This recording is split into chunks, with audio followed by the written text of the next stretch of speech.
Hello කොහොමද යාළුවනේ? ඉතින් අද මම ඔයාලව ෆස්ට් කිචන් මගේ YouTube channel එකට හරිම ආදරෙන් පිළිගන්නවා. ඉතින් අද ඔයගොල්ලන්ට මම අරගෙන ඇවිල්ලා තියෙන්නේ බේක් පැටිස් රෙසිපි එකක්.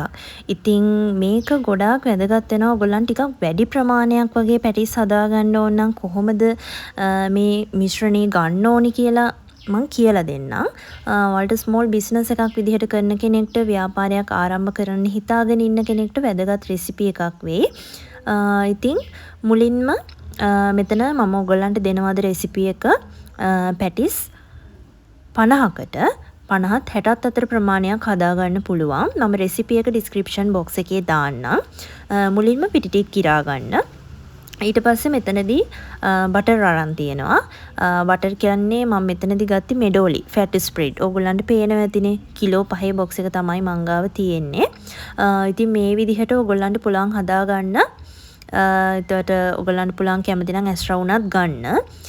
ඊට පස්සේ මෙතන මෝතයකින් තමයි මම බේකින් පවුඩර් තේ හැන්දක් දාගත්තා. ඊට පස්සේ තවත් තේ හැන්දක් දාගන්නවා. ලුණුත් ඕගොල්ලන්ගේ රසපතමට දාගන්න. මම තේ හැඳි භාගයක් වගේ දාගත්තා. ගොඩාක් වැඩි කරගන්න එපා ප්‍රමාණය. මොකද අපි ෆිලින් එකටත් ලුණු එකතු කරන නිසා මේ විදිහට මතක ඇතුව ඔයාලා ගනිද්දි පිටි ටික හලලා ගන්න. ඊට පස්සේ අපි ගත්ත බටර් එක මෙන්න මේ විදිහට හොඳට මිශ්‍ර කරන්න ඕනේ අපේ පිටි එකත් එක්ක මේ බටර් නිකන් අවසානයේ මේ පිටි සහ බටර් කලවම් වෙද්දි නිකන් කුඩු කුඩු ස්වභාවයක් වගේ තමයි එන්නේ. ඒ කියන්නේ පාන් කුඩු තියෙන්නේ ඉන්නේ ඒ වගේ පෙනුමට එනකම්ම හොඳට බටර් එකත් එක්ක කලවම් කරගන්න. ඉතින් මම මෙතන ඔයගොල්ලන්ට පැටිස් වැඩි ප්‍රමාණයක් හදාගන්න රෙසිපි එකක් තමයි අද දෙන්නේ.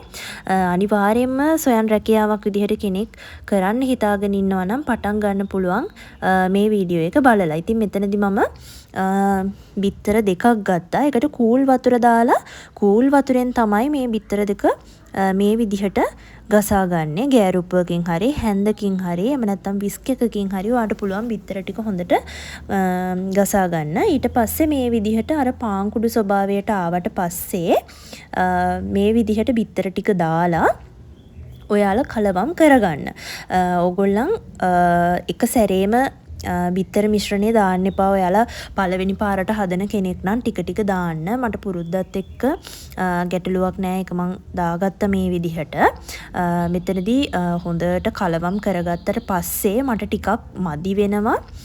මදි වෙද්දී මම කූල් වතුරෙන් තමයි ටික ටික අනාගන්නේ. ආයි බිත්තර දාන්න එපා ළමයි. බිත්තර දෙකක් මේ තියෙන රෙසිපි එකට හොඳටම ඇති.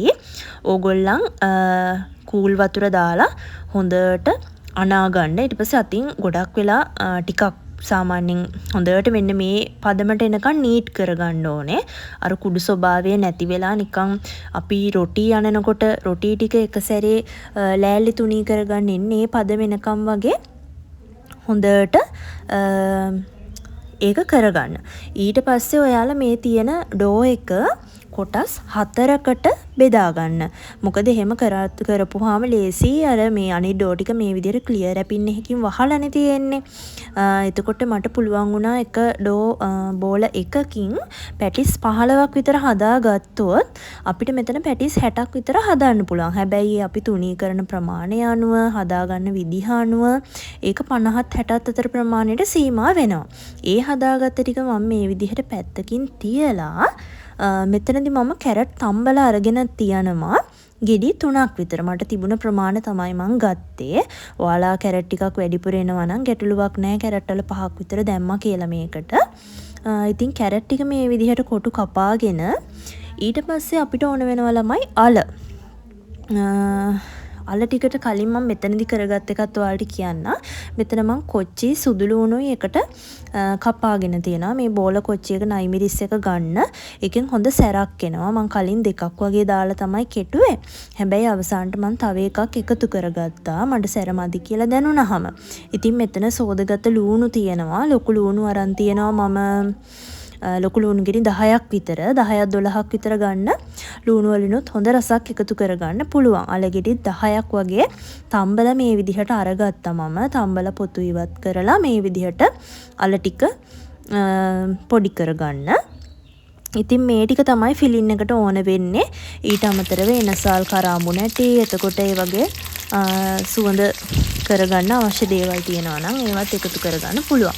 ඉතින් මේ විදිහට ලොකු ගැඹුරු තාච්චියක් මම අරගෙන ඒකට තෙල් දාලා තෙල් ටික රත් වීගෙන එද්දි සුදු ලුණු මිරිස් කොටාගත්ත මිශ්‍රණය මම දා ගන්නවා මේ විදිහට. මෙතනදී හොඳ අර මිරිස් එකේ තියෙන සැර සුවඳයි සුදු ලුණු බැඳෙන එකයි හරීම හොඳ සුවඳක් එනවා.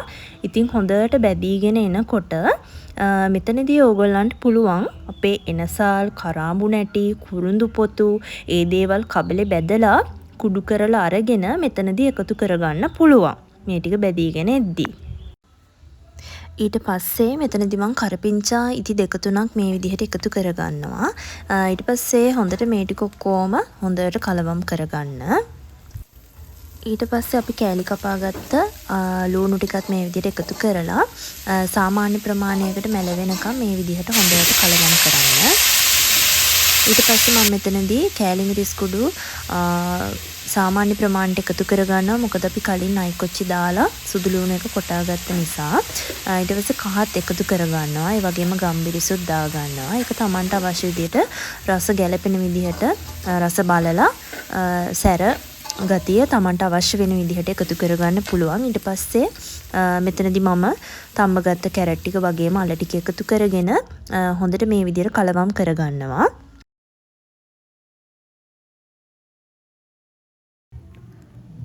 දැන් අපි ලොකු සැමන් ටින් එක මේ විදිහට කුඩු කරගෙන මේ විදිහට දාගන්නවා. ඉතින් සැමන් වල ටිකක් තෙත ගතිය තියෙන නිසා මේ විදිහට ටිකක් වැඩිපුර වෙලාවක් රත් කරගන්න මිශ්‍ර කරගන්න සම්පූර්ණයෙන්ම තෙත ටික හිඳුනට පස්සේ ඔයාලට පුළුවන් මේක ලිපෙන් බා ගන්න.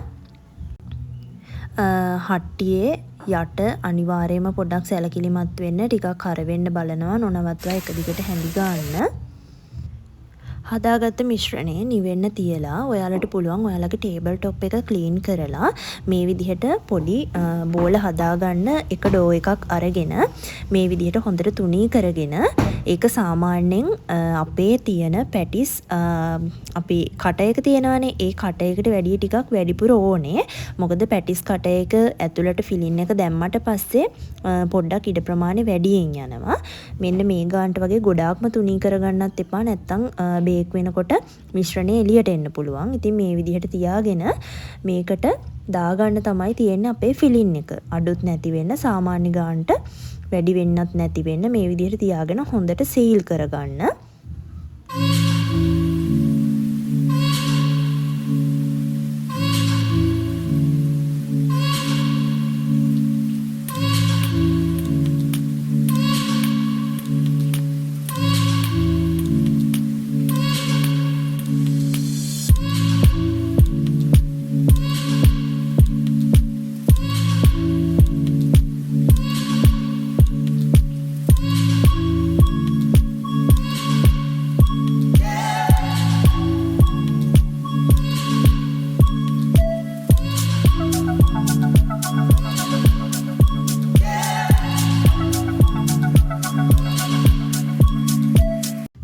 ඔන්න මේ විදිහට අපි හදාගත්ත පැටිස් ටික ඔක්කොම මෙතන තියෙනවා.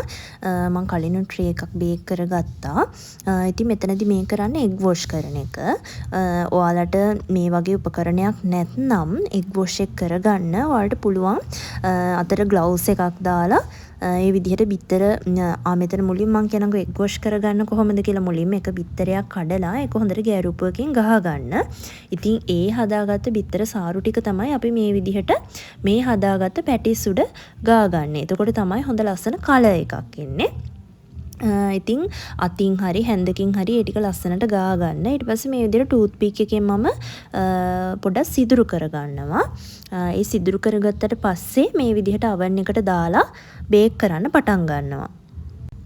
ඉතින් මෙතනදී මේ වගේ golden color එකක් ආවට පස්සේ තමයි අපි oven එකෙන් එළියට ගන්න ඕනේ. ඒ වගේම තමයි පැටිස් එකේ යටපැත්තෙත් ටිකක් තද දුඹුරු පාටක් වගේ එනවා කියන්නේ මේ oil paper එකෙන් ගැලවිලා පහසුවෙන්ම එනවා. අනිවාර්යයෙන්ම ඔයාලා ගන්න tray එකට oil paper එකක් දාලා ඒකට උඩින් පැටිස් ටික තියාගන්න. ඉතින් මේ වගේ color එකකට ආවට පස්සේ තමයි ඕගොල්ලන් oven එකෙන් එළියට ගන්න ඕනේ. ඊට පස්සේ හොඳට නිවෙන්න තියාගන්න. ඉතින් නිමුණට පස්සේ ඕගොල්ලන්ට මේක රස බලන්න පුළුවන්. ඉතින් ඔයාලට කියන්න ඕනේ ඇත්තටම ඔය කීප දෙනෙක් මගෙන් රික්වෙස්ට් කරලා තිබ්බ කලින් ස්මෝල් බිස්නස් එකක් විදිහට පාවිච්චි කරනවා නම් කොහොමද හොඳ රෙසිපි එකක්. ඉතින් මං හිතනවා පැටිස් 60ක් වගේ ප්‍රමාණයක් ඔයාලට හදාගන්න. 50ත් 60ත් අතර අපි ගන්න පැටිස් කට එකේ සයිස් එක අනුව ඒ ප්‍රමාණයන් වෙනස් වෙනවා. ඉතින් ඔයගොල්ලන්ට පුළුවන් ව්‍යාපාරයක් විදිහට උනත් ආරම්භ කරන්න පැටිස්, සෑන්ඩ්විච් ඒ වගේ දේවල් හදලා ගොඩක් වෙලාවට පාටිස් වලට, දාන ගෙවල් වලට ඒ වගේ ඕඩර්ස් බාර අරගෙන කරන්න පුළුවන්.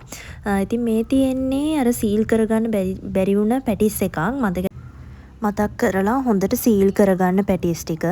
ඉතින් මේ විදිහට තමයි අද වීඩියෝ එක ඉවර වෙන්නේ. මං හිතනවා ඕගොල්ලෝ මොනම හරි දෙයක් ඉගෙන ගන්න ඇති කියලා මේ වීඩියෝ එකෙන්.